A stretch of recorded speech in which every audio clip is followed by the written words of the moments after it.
Today is primary day in Wisconsin. Voters weighed in on the Democratic and Republican candidates for president. Former President Donald Trump rallied voters before polls closed at a stop in Green Bay.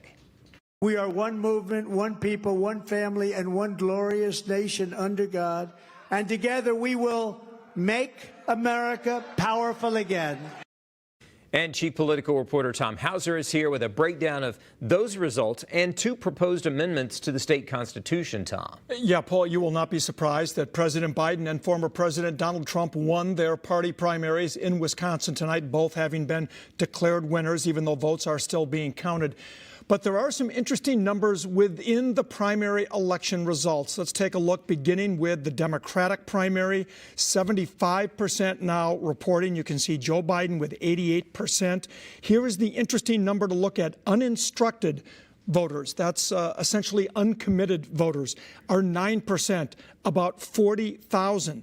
There was a campaign in Wisconsin to show their displeasure over the Biden administration handling of the Israeli-Hamas war.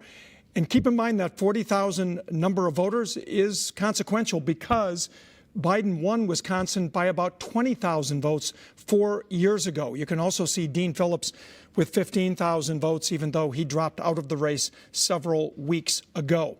Now let's turn to the Republican primary. Some troubling signs for Donald Trump as well. 78%, a big victory for him in Wisconsin.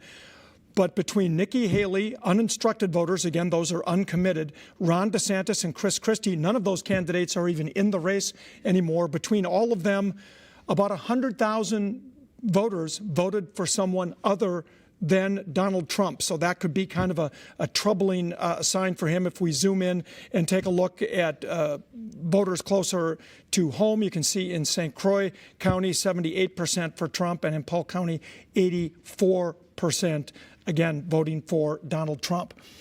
Now, again, as we mentioned earlier tonight, President Biden was in Wisconsin for the first time in 2 years, and he clearly has his sights set on the general election campaign and Election Day in November. On the stage in Green Bay, he had a second empty podium with a sign that read, "Anytime, anywhere, any place." That was his way of challenging President Biden to debates, even though Trump himself declined to participate in any primary election debates with other Republicans. As for Joe Biden, he did not make any public appearances today, but a new Wall Street Journal poll out tonight does show him leading Trump by 3 points in Wisconsin in a multiple candidate race that includes Robert Kennedy and others. But the same poll shows Biden trailing in 6 other key battleground states. Now, let's take a look at 2 constitutional amendments that were also on the ballot. Both of these projected to pass, 71% reporting.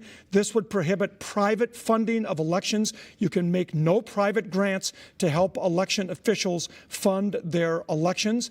And question number 2, this would limit the election conduct to election officials. In other words, voters were asked to decide whether only election officials designated by law can perform tasks in the conduct of primaries and elections and referendums. Both of those questions strongly supported by Republicans and opposed by Democrats. Now back to the Biden-Trump race. A compilation of the last 4 polls show Trump leading by less than 1 point in Wisconsin. Biden beat Trump by less than 1 point in 2020, and Trump beat Hillary Clinton by less than 1 point in 2016. So, Paul, there is no reason to believe it will not once again be a razor-thin margin in November between Trump and Biden. Oh, yes, it probably will be. Tom Hauser, thank you. So not just Wisconsin, but President Biden and former President Trump, they appeared on primary ballots in other states as well, Connecticut, New York, and Rhode Island. Both won their respective partisan elections in every state tonight.